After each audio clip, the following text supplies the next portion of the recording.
Hello viewers, Tollywood story এক্সপ্লেনারে তোমাদের সবাইকে স্বাগত জানিয়ে রাঙামতি তীরন্দাজের আজকের পর্বের রিভিউ আমি শুরু করছি। শুরুতে দেখা যাচ্ছে তো সবাই তো রাঙাকে সামলাচ্ছে। তো এবার পুলিশ আসে। এবার পুলিশ এসে পুলিশকে তখন বলছে আর কি ক্লাবের বাবা যে দেখুন রাঙা কিন্তু এই কাজটা করেনি। তখন বলছে আমি আপনাকে চিনি, আপনি এই ক্লাবের প্রেসিডেন্ট আর একজন সম্মানিত ব্যক্তিও। তো আপনার সম্মানের কথা ভেবে আমরা কিন্তু ওকে অ্যারেস্ট করছি না, কিন্তু উনি কি প্রমাণ করতে পারবেন যে উনি নির্দোষ? তখন রাঙা বলছে না। তখন বলছে দেখুন উনি যদি প্রমাণ করতে না পারেন তাহলে সমস্যাটা হবে, কারণ একদিকে উনি আর একদিকে আপনার ছেলের বান্ধবী। এবার ওনার তো জ্ঞান ফেরেনি, আমাদেরকেও যাওয়ার কোনো পারমিশন দেয়নি আর কি। তো আমরা গিয়ে আহিরির বয়ানটা না নেওয়া পর্যন্ত কিছু করতে পারছি না। এবার আহিরি যদি বয়ানটা দেয় তাহলে তো আমরা অ্যারেস্ট করতে বাধ্য হব, এরকমভাবে বলছে। তখন বলছে যে এই মুহূর্তে আপনাদের সম্মানের কথা ভেবে আমি রাঙাকে ছেড়ে দিচ্ছি।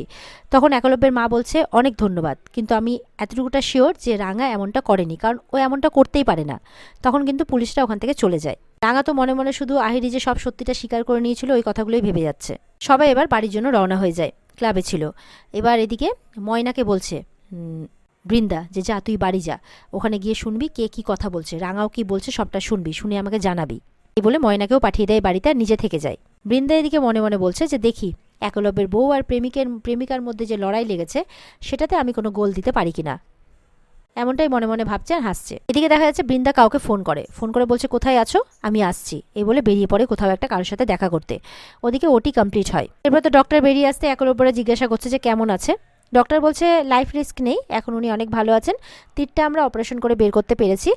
ভেতরে একটু গভীর ইনজিওর হয়েছিল, কিন্তু আমরা সেটা অপারেশন করে ঠিক করে দিয়েছি। একটু পরে আমরা বেডে দেবো, আপনারা সবাই দেখা করতে পারেন, ভয়ের কোনো ব্যাপার নেই। এই বলে ডক্টর চলে যায়। দেখা যাচ্ছে একলব্য একটু হাফ ছেড়ে বাঁচে। তখন অঙ্কুর বলছে অতটা চিন্তা করিস না। বলছে কি করে চিন্তা করবো না, আজকে যদি আহিরির কিছু একটা হয়ে যেত তাহলে তো ওদিকে রাঙার অনেক বড় শাস্তি হয়ে যেত। তখন সাত্তকী বলছে তা দোষ করলে শাস্তি হবে না। একলব্যকে দেখে যেটা পরিষ্কার বোঝা যাচ্ছে ও আহিরির ঠিক হওয়ার অপেক্ষা করছিল যাতে রাঙার কোনো বড় ক্ষতি না হয়। মানে আহিরির এরকম সিচুয়েশনেও চিন্তাটা কিন্তু রাঙার জন্যই। সাত্তকী বলছে তোর কি মনে হয় পুলিশ রাঙাকে ছেড়ে দেবে? একলব্য বলছে যদি বড় কিছু হয়ে যেত তাহলে তো রাঙার লাইফটাই শেষ হয়ে যেত, নিজের পায়ে দাঁড়ানোর স্বপ্ন সেটাও শেষ হয়ে যেত, ওর আর্চার হওয়ার স্বপ্ন সেটাও ভেঙে যেত। একলব্যের মুখে যে রাঙার এই কথাগুলো শুনে কিন্তু সাত্তকী খুব অবাক হচ্ছে। মনে মনে বলছে বাবা একলব্য তো দেখছি এখনো রাঙাতেই মজে আছে, এখনো দেখছি রাঙার প্রতি তার দরদ উতলে উঠছে। এরপরে পুলিশ আসে যে এখন আহিরি কেমন আছে। তখন একলব্য বলছে এখন স্টেবল আছে। তখন বলছে ঠিক আছে, আমরা আপনার স্ত্রীকে ছেড়ে দিয়েছি। এটা শুনে তো একলব্যের মুখে হাসি আসে আর বলছে তবে আহিরি যদি বয়ান দেয় আপনার বউয়ের এগেনস্টে তাহলে কিন্তু আমরা অ্যারেস্ট করতে বাধ্য হব। তখন কিন্তু একলব্যের মনটা খারাপ হয়ে যায়। সাত্তকী বলছে যে আপনারা আপনাদের কাজ করবেন অফিসার, আমরা আপনাদের কাজে কোনোদিনই বাধা দেব না। এরপর অঙ্কুর তো বলছে যে রাঙা বলেছে যে ও তীরটা ছোড়েনি, আহিরি নিজেই নিজের পেটে তীরটা ঢুকিয়ে নিয়েছে। পুলিশ বলছে কিন্তু সেই প্রমাণ তো উনি দিতে পারেননি। সাত্তকী বলছে প্রমাণ দিতে পারবে না, কারণ সব ঘটনায় গল্পই তো বানানো। পুলিশ বলছে বানানো কিনা জানি না, কারণ রাঙামতি এটাও বলেছেন যে সব ঘটনা হিডেন ক্যামেরায় কিন্তু বন্দী আছে, অথচ তিনি ঘটনাস্থলে গিয়ে কোনো ক্যামেরা খুঁজে পাননি। তাই আহিরি ম্যাডামের বয়ানকে আমাদের গুরুত্ব দিতেই হবে। দেখা যাচ্ছে যে বৃন্দা আর কারোর সাথে নয় সুব্রতর সাথে দেখা করতে গেছে। সুব্রতকে বলছে, সুব্রত ফোনটা দেখাচ্ছে, বলে এটা কি? বলছে যে রাঙা ওই ক্যামেরাটা খুঁজে বেড়াচ্ছে। তো বলে হ্যাঁ, বলে পাবে কি করে, আমি তো রাঙাকে প্রথম থেকেই ফলো করছিলাম। তখন কিন্তু পুরো ঘটনাটা বলছে যে কোন জায়গা থেকে ফলো করছে রাঙাকে। এরপরে রাঙা ঘরে যায়, মানে সেখানে আহিরি থাকে, আহিরি নিজের মুখে সবটা দোষ স্বীকার করে। তারপরে আহিরি যখন নিজের পেটে তীরটা ঢুকিয়ে নেয় তখন আহিরিরা বাইরে বেরোতেই কিন্তু সেই ক্যামেরাটা একদম সেখান থেকে সরিয়ে নেয় এই লোকটা, মানে সুব্রত। তখন সুব্রতর মুখে কিন্তু এই সমস্ত কথা শুনে বৃন্দা অবাক, যে কি বলছো তুমি? বলে হ্যাঁ দেখবে, ওই ক্যামেরার থেকে সব কিছু ছুমান্তর করে আমি আমার ফোনে নিয়ে নিয়েছি, এই দেখো। তখন সেই ভিডিওটা কিন্তু বৃন্দা দেখে।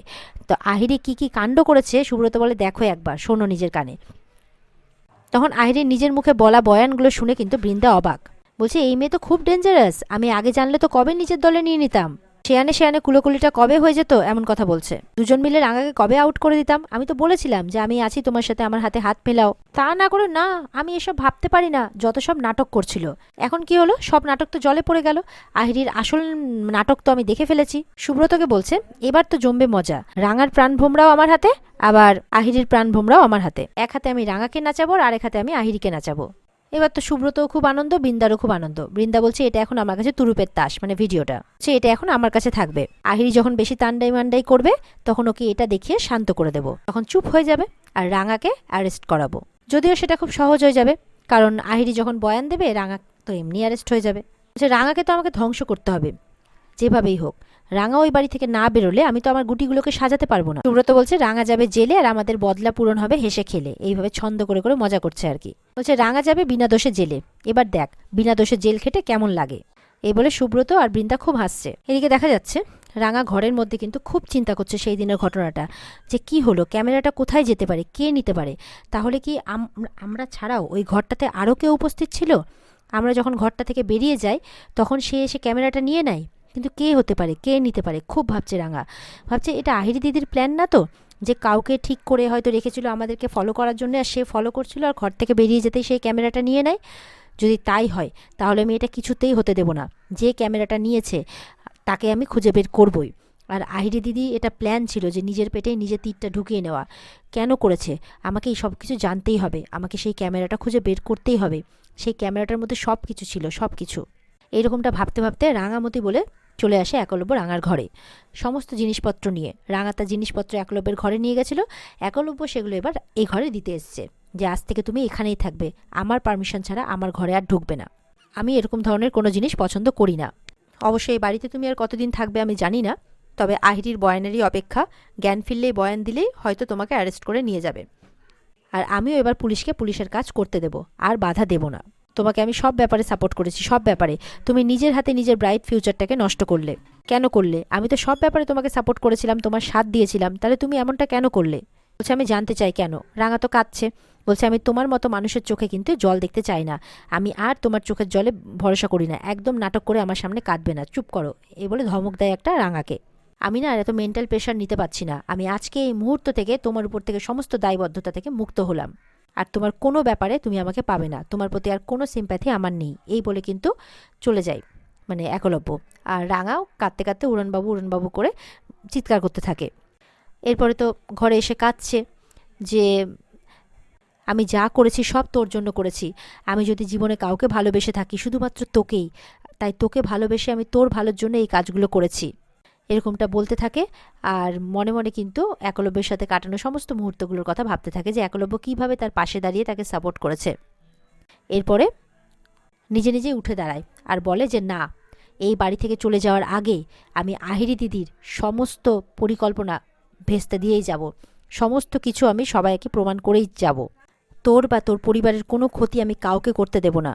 তাই যেই ক্যামেরাটা নিয়ে থাকুক না কেন, আর আহিরি দিদি সত্যিটা আমি সবার সামনে এনেই ছাড়বো, এমনটা প্রতিজ্ঞা নেয় রাঙামতি। এরপরে দেখা যাচ্ছে যে অনেক রাত্রে সবাই ঘুমিয়ে পড়েছে, আর অদিতি কিন্তু দরজার সামনে দাঁড়িয়ে কারো একজনের জন্য অপেক্ষা করছে।